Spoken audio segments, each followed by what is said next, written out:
Hello everyone. आज हम पढ़ रहे हैं एनसीईआरटी क्लास 5 का हिंदी की बुक का एक चैप्टर राख की रस्सी। यह एक लोक कथा है। तो चलिए हम इसको स्टार्ट करते हैं। राख की रस्सी। लोनपो गार तिब्बत के 32वें राजा सौनगौ सैन गाम्पो के मंत्री थे। वे अपनी चालाकी और हाजिर जवाबी के लिए दूर दूर तक मशहूर थे। कोई उनके सामने टिकता न था। चैन से जिंदगी चल रही थी, मगर जब से उनका बेटा बड़ा हुआ था उनके लिए चिंता का विषय बना हुआ था। कारण यह था कि वह बहुत भोला था। होशियारी उसे छूकर भी नहीं गई थी। लोनपो गार ने सोचा, मेरा बेटा बहुत सीधा साधा है, मेरे बाद इसका काम कैसे चलेगा। एक दिन लोनपो गार ने अपने बेटे को 100 भेड़ें देते हुए कहा, तुम इन्हें शहर लेकर जाओ, मगर इन्हें मारना या बेचना नहीं। इन्हें वापस लाना 100 जौ के बोरों के साथ, वरना मैं तुम्हें घर में नहीं घुसने दूंगा। इसके बाद उन्होंने बेटे को शहर की तरफ रवाना किया। लोनपो गार का बेटा शहर पहुंच गया, मगर इतने बोरे जौ खरीदने के लिए उसके पास रुपए ही कहाँ थे। वह इस समस्या पर सोचने विचारने के लिए सड़क के किनारे बैठ गया, मगर कोई हल उसकी समझ में नहीं आ रहा था। वह बहुत दुखी था। तभी एक लड़की सामने से आ खड़ी हुई। क्या बात है, तुम इतनी दुखी क्यों हो? लोनपो गार के बेटे ने अपना हाल का सुनाया। इसमें इतना दुखी होने की क्या बात है, मैं इसका हल निकाल देती हूँ।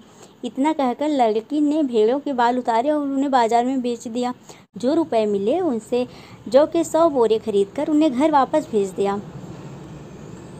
लोनपो गार के बेटे को लगा कि उसके पिता बहुत खुश होंगे, मगर उसकी आपबीती पर उन्होंने ध्यान नहीं दिया। वे उठकर कमरे से बाहर चले गए। दूसरे दिन उन्होंने अपने बेटे को बुलाकर कहा, पिछली बार भेड़ों के बाल उतारकर बेचना मुझे जरा भी पसंद नहीं आया।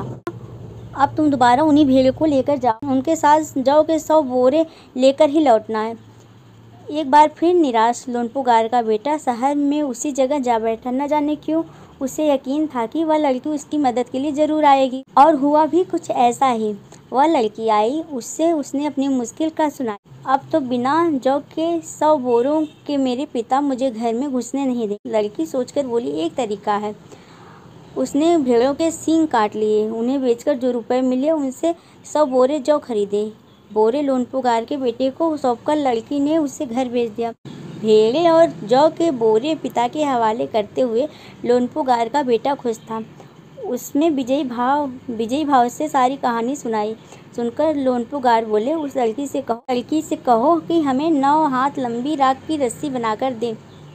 के बेटे ने लड़की के पास जाकर पिता का संदेश दोहरा दिया। लड़की ने एक शर्त रखी, मैं रस्सी तो बना दूंगी, मगर तुम्हारे पिता को वह गले में पहननी होगी। लोनपो गार ने सोचा, ऐसी रस्सी बनाना ही असंभव है, इसलिए लड़की की शर्त मंजूर कर ली। अगले दिन लड़की 9 हाथ लंबी रस्सी ली और उसे पत्थर के सिल पर रखा और जला दिया। रस्सी जल गई, मगर रस्सी के आकार की राख बच गई। इसे वह सिल समेत लोनपो गार के पास ले गई और उसे पहनने के लिए कहा।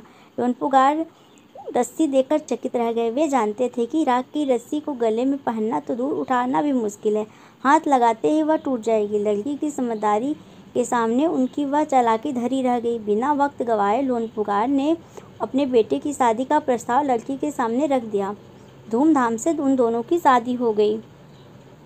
तो ये एक तिब्बती लोक कथा है। बहुत ही प्यारी सी स्टोरी है कि किस तरह उस लड़की ने अपनी सूझबूझ से राजा के सारे सवालों का जवाब दिया, और बाद में सूझबूझ के कारण ही वो उनके यहाँ की रानी बन गई। राजा के बेटे से उसकी शादी हो गई। तो ये रही आज की हमारी कथा। Thank you. Thanks for watching.